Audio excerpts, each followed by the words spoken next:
Assalamualaikum, selamat datang di uraian singkat ini.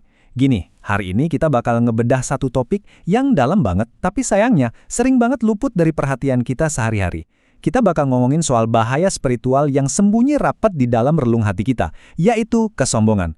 Yuk, langsung aja kita selami, gimana sih sumber-sumber yang ada mendefinisikan penyakit hati yang satu ini, dan kenapa kita benar-benar harus ekstra waspada. Coba deh kita mulai dengan nanya ke diri sendiri. Pernah nggak sih kita ngerasa lebih baik, lebih pinter, atau lebih oke dari orang lain, terus ujung-ujungnya meremehkan mereka tanpa sadar? Seringkali loh perasaan superior kayak gini tuh cuma numpang lewat di kepala. Dan kita gampang aja ngerasa, wajarlah cuma kelemahan kecil. Tapi tahu nggak sih, disinilah bagian yang paling bikin merinding. Dalam kacamata spiritual, ini tuh sama sekali bukan hal remeh. Ini dosa yang bahaya banget. Kesombongan yang nggak kelihatan ini pelan-pelan bisa bikin hati kita keras, dan parahnya lagi bisa jadi penghalang mutlak buat seseorang melangkah masuk ke surga. Nah, buat benar-benar paham seberapa seriusnya hal ini, coba kita renungkan sabda yang luar biasa tegas ini. Rasulullah bersabda, yang artinya, tidak akan masuk surga orang yang ada kesombongan seberat biji sawi di dalam hatinya. Hadis ini diriwayatkan oleh Muslim, nomor 91. Coba bayangin deh analoginya. Seberat biji sawi. Biji sawi itu kan kecil banget ya, nyaris nggak kelihatan sama mata telanjang. Analogi ini tuh brilian banget buat ngasih tahu kita kalau sekecil apapun, sehalus apapun bibit kesombongan yang kita biarin ngendap di hati, dampaknya udah cukup buat memicu kebinasaan spiritual kita. Sekarang kalau dengar peringatan sekeras tadi, wajar dong kalau kita jadi panik atau khawatir.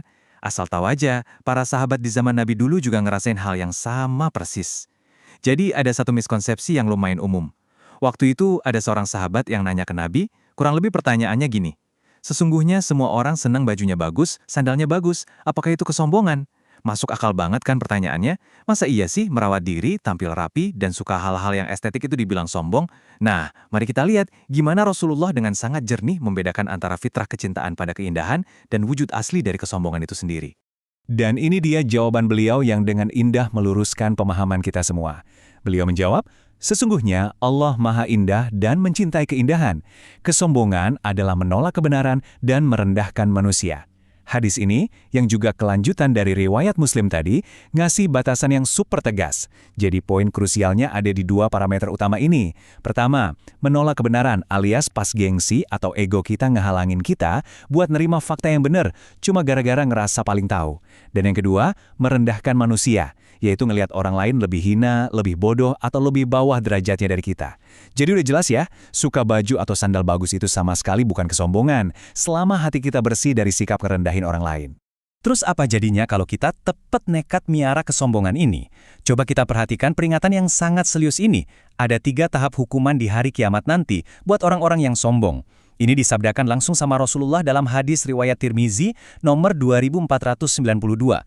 Tahap pertama, mereka bakal didiring kayak semut, tapi wujudnya manusia, dan diliputi kehinaan dari segala arah. Coba deh ingat gimana mereka dulu ngerasa paling besar di dunia. Di sana mereka dibikin sekecil dan selemah semut.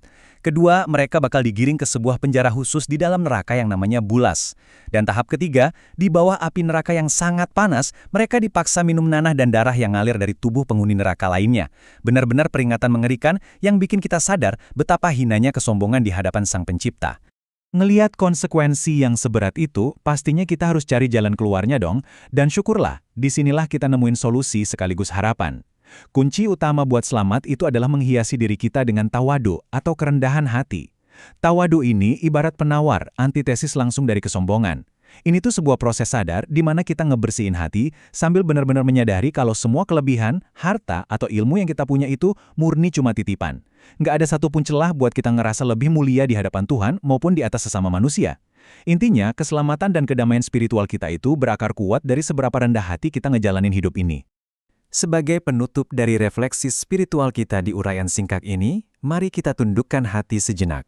Semoga Allah menjauhkan kita dari sifat sombong, melembutkan hati kita, dan menjadikan kita hamba yang rendah hati serta dimuliakan di sisinya.